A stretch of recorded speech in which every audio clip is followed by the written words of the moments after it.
Brought to you by Ludo Fantasy. Roll the dice, make your move और अपनी किस्मत बदलो। Download Ludo fantasy now. जो tough है वो सीट पर बड़े सहयोगी प्लेयर को लड़ना पड़ेगा। कांग्रेस के पास जो सीट है वो थोड़ा टफ सीट है, वो टॉप में से 2-4-5 सीट हम भी लेंगे। ये कांग्रेस जीत ही नहीं सकता है, उनके पास कांग्रेस पास कैंडिडेट नहीं है, पटना से भेज के वहां पे चुनाव लड़ा रहा है। फिर कौन सीट कहाँ लड़ेंगे इस पे भी सभी पार्टी का दल का सब जोश होगा कार्यकर्ता में। सिर्फ सीएम घोषणा करने से जोश नहीं आने वाला। ठीक है, ये तो फर्स्ट फ्रेम है, लेकिन फर्स्ट फ्रेम के साथ और भी फ्रेम जोड़ना पड़ेगा। सिर्फ एक आदमी का नाम पे बिहार में सीएम हम नहीं बन पाएंगे। एक वोट से बिहार में सीएम नहीं बना जाएगा।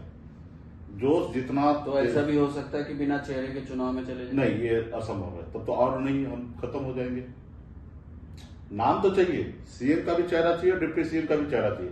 दोनों नाम एक साथ में घोषणा होके ही हम मैदान में जाएंगे। उसके बाद कौन कितना सीट लड़ेगा, किस पार्टी को कितना भागीदारी दिया जा रहा है। यहाँ से जैसे आपने कहा तो यहाँ एक थोड़ा सवाल बनता है। आप कह रहे हैं कि सीएम का चेहरे के नाम का ऐलान होना चाहिए, डिप्टी सीएम का भी ऐलान होना चाहिए। महागठबंधन में अगर सीएम के चेहरे का ऐलान हुआ और डिप्टी सीएम का ऐलान नहीं हुआ तो क्या होगा? तो भी क्या नुकसान, वीआईपी करेगी? तो भी नुकसान। वीआईपी क्या करेगी? वीआईपी का यही कोशिश होगा कि नाम घोषणा हो, और इसमें कोई सेंसेशन से भी नहीं है, होना ही है। मतलब आपको दोनों नाम के साथ जाना होगा? हाँ, दोनों के नाम के साथ जाना। दोनों नाम के साथ नहीं, कितना सीट कौन लड़ेगा वो भी उसके साथ भी जाना पड़ेगा। कौन सीट कौन लड़ेगा उसके साथ जाना पड़ेगा। मतलब ऐसा नहीं है कि मतलब आपका अच्छा सीट आप लड़ लीजिएगा, खराब सीट सामने वाले को दे दीजिएगा, ऐसा नहीं होगा। जो सीट सबसे ज्यादा टफ है वो सीट सबसे बड़ा प्लेयर जो पार्टी है, गठबंधन का नेता है, वो लड़े।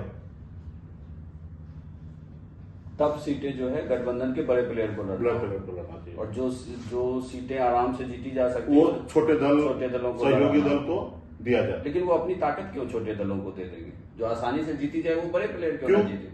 सिर्फ आसानी से जीतने के लिए आप बैठे हैं? जहां पे फाइट करने की बात है वहां फाइट नहीं कीजिएगा।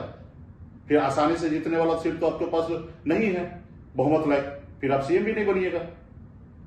भाई, जिसके पास शरीर में ताकत है। तो पिछली बार तो कांग्रेस के साथ यही हुआ है, तो उनको फिर जो वो सीटें दी गई उस सीट पे 5 बार महागठबंधन चुनाव नहीं जीता। वो थ्योरी बदलना पड़ेगा।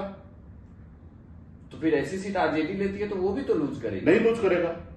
कैसे ये समीकरण कैसे बनेगा? भाई, बड़ा दल जो होता है उसके पास एक बड़ा फोर्स होता है। तो आप कहते हैं कि आपके अपने कार्यकर्ताओं को उस फोर्स पे लगाना होगा, उस सीट पर, जिससे कि वो उससे वो उसमें जो कांग्रेस को जो टफ, ऐसे बहुत सीटें थी जिसपे अंतर 5,000, 3,000, 2,000, 6,000। मैं मानता हूँ कांग्रेस के पास जो सीट है वो थोड़ा टफ सीट है, वो टॉप में से 2-4-5 सीट हम भी लेंगे।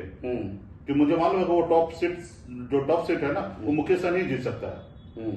जैसे पटना साहिब है, ये कांग्रेस जीत ही नहीं सकता है। आरजेडी जीत सकता है या मुकेश सहनी जीत सकता है। तो ये डिसाइड करें कि आरजेडी को लड़ना है तो आरजेडी लड़ेगा, तो मुकेश सहनी लड़ेंगे। काहे के लिए टॉप सीट उनको देंगे? मान लीजिए टॉप सीट आपके समस्तीपुर में आप एक सुरक्षित सीट है हमारे, एक सीट है समस्तीपुर में टॉप सीट है, उनके पास कांग्रेस पास कैंडिडेट नहीं है, पटना से भेज के वहां पे चुनाव लड़ा रहा है। तो आप लड़ेंगे? भाई, हम लड़ेंगे या लड़े आरजेडी लड़े। दरभंगा में 10 सीट में से 9 सीट महागठबंधन हार गया। 9 सीट में, यानी कि जीत हार का अंतर भी कम था। हाँ, 9 सीट में से 10 सीट में से 9 सीट हारे, एक ही सीट जीते।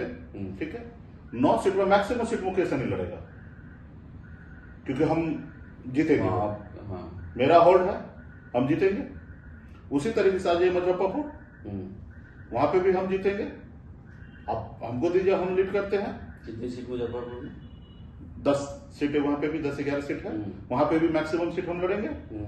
ठीक है, अब जहां पे आपका जनाधार है, ठीक है, अब किशनगंज है, तो किशनगंज में कांग्रेस और आरजेडी लड़ रहा है, तो ठीक है, आप लड़िए, कंफर्टेबल सीट है। तो जिनका जहां जनाधार है, ताकत है, चंपारण में मैक्सिमम सीट आप हार गए, 21 सीट में वहां पे है। चंपारण में मैक्सिमम 21 सीट में 7-16 सीट तकरीबन आ रहे हैं, तो अब चंपारण में ज्यादा सीट हम लड़ेंगे, हमारा ताकत है। तो देखिए क्या है, कोई भी पार्टी सिर्फ जीत के लिए सिर्फ 2-4 सीट हमको फेवरेबल सीट चाहिए, हम ही वो जीत सकते हैं, तो हमारा सरकार कभी नहीं बनने वाला है। जो टफ है वो सीट पर बड़े सहयोगी प्लेयर को लड़ना पड़ेगा। हमने अमित शाह जी के साथ 2015 में 47 रैली हमने किया और हमने वहां सीखा एक ही चीज, जो सबसे टफ होता था ना वहीं अमित शाह जी जाते थे भाषण देने के लिए।